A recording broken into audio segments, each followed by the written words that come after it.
안녕하세요. 오늘은 7번째 시간입니다. 오늘은 인구 문제인 저출산 고령화 현상, 그 다음에 다문화 사회에서의 문제점, 해결책 등등 공부하도록 할게요. 신문 기사를 선생님 따왔는데요. 애 좀 낳아줘 몇 원 경력금 뭐가 들어갈까요? 2천만 원 경력금을 주는, 실제로 3명 이상 나오면 2천만 원 경력금을 주는 지역이 등장했을 정도로 지금 저출산 문제가 심각하다는 것을 알려줍니다. 과거에는 이렇게 애를 적게 낳은 게 아니고 너무 많이 낳아서 문제였어요. 그래서 70년대는 2명 낳기 운동을 했었거든요. 그래서 하나만 더 낳고 그만두겠어요 했던 이 사람 누군지 알아요? 네, 차범근 감독인데 이 모델이었던 차범근 감독 가족조차 3명을 낳았어요. 2명 낳기 운동인데, 그래서 이렇게 따라두고 말고 둘만 낳아 잘 기르자 라고 했었는데, 지금은 어떻게 됐냐, 많이 낳자로 이렇게 변했어요. 하나는 외로우니까 많이 낳자. 그래서 이제 배웠겠죠. 따라두고 말고 많이 낳아서 잘 기르자, 이렇게 많이 낳는 걸로 이렇게 권장하고 있습니다. 그래서 시대별로 이렇게 처음에는 조금만 나아라 했다가 지금은 많이 나아라 라고 이렇게 변하고 있어요. 그래서 이런 국민표 같은 거 공모전 매년 하거든요. 네이버 검색창에 출산 장려 국민표 공모전 치면 나오니까 이런 게 우수 장려니까 할만 하거든요. 해가지고 상금도 타고 출산 장려도 한번 해보면 좋을 것 같아요. 그래서 줄어드는 출생아 수 반면에 노인들은 늘어나요. 그래서 이런 대책들을 세우게 되고, 다자녀를 낳게 되면, 여러 아이를 낳게 되면 혜택도 국가에서 많이 주려고 합니다. 그래서 갈수록 이렇게 고령 인구 비율은 늘어나게 되고 있고, 특히 일본은 더 심해요.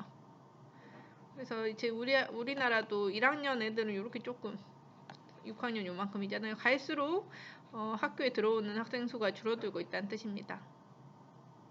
합계 출산율이라는 게 뭐냐면, 여성 한 명이 평생 동안 낳을 것으로 예상되는 평균 자녀 수인데, 지금 우리나라는 어떻게 돼가 작년에 1.0 미만, 즉 한 명도 제대로 낳을까 말까 할 정도라는 거예요. 합계 출산율이 2다 그러면은 2명 낳는다는 거고, 갈수록.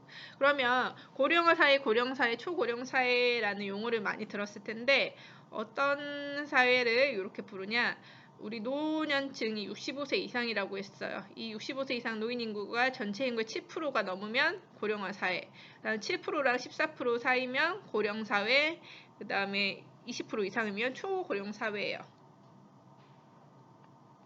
그러면 방금 봤던 거에서 우리나라 볼까요? 지금 여기 전국 단위로 봤을 때 2015년 결과 우리는 아직은 고령화 사회였는데 2019년에 또 바뀌었겠죠.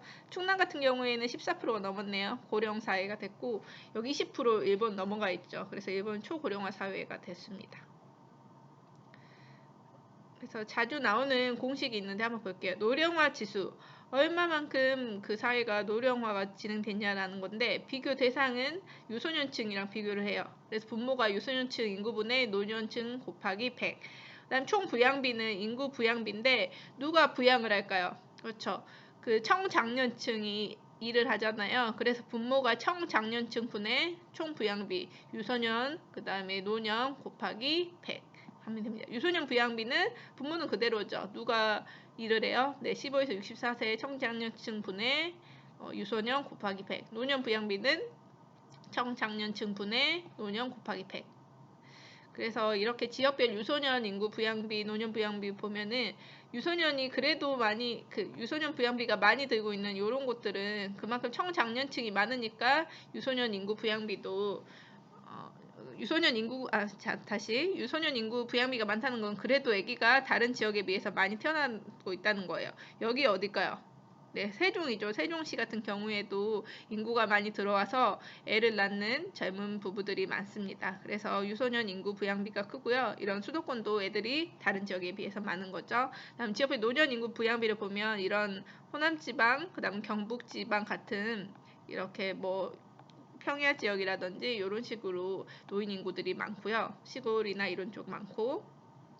그래서 저출산 원인 뭐 여성의 사회 진출 증가, 그 다음에 예전 같은 경우에 농경 사회에서는 애들이 곧 노동력이었어요. 농사일을 하면 되지만 지금은 어때요? 농사 안 짓죠. 그러니까 애를 많이 낳으면 교육비만 많이 드는 거예요. 그래서 가치관이 변하게 됩니다. 문제점 뭐냐? 이 아이들이 커서 청장년층이 돼요. 근데 청장년층이 뭐를 하죠? 네, 세금을 내죠. 그래서 청장년층이 인구 감소하면은 사회의 역동성도 감소되고 그만큼 부담도 커진다. 그다음에 고령화 현상 왜 일어나죠? 사망률이 뭐 의학기술 발달, 경제 수준, 생활 수준 향상으로 사망률이 감소해서 그렇게 됩니다. 문제점은 뭐 노년이고 청장년층 먹여 살리는 사람들이 청장년층이잖아요. 사회적 부담 증가하고 노인 문제도 발생합니다.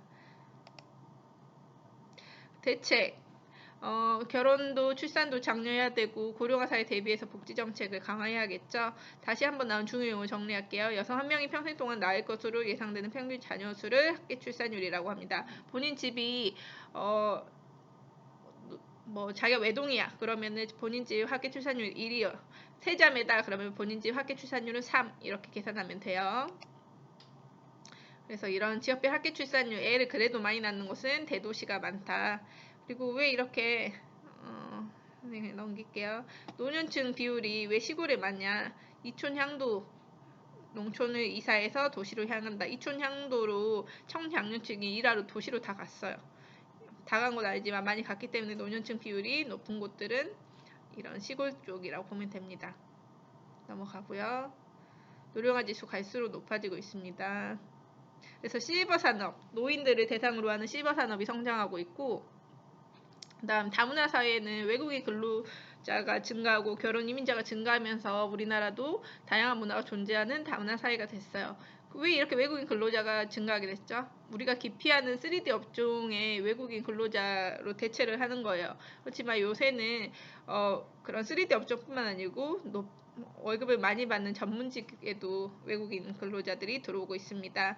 그 다음에 아까 그 시골 가면은 뭐 어디 베트남 여성과 함께 뭐 결혼하는 다문화 이런 결혼할 사람을 여성을 구한다는 그런 걸 많이 봤을 거예요. 그 이유가 지금 시골에 이제 남아 있는 그 청년들 같은 경우에는 이제 결혼할 여자들이 없게 되는 거예요. 그러니까 그런 외국인 여성과 결혼하게 돼요. 그래서 결혼 이민자가 갈수록 증가하게 됩니다. 국제 결혼 뭐 그래서 비율 이런 식으로 많아지게 된다는 거 여기까지요.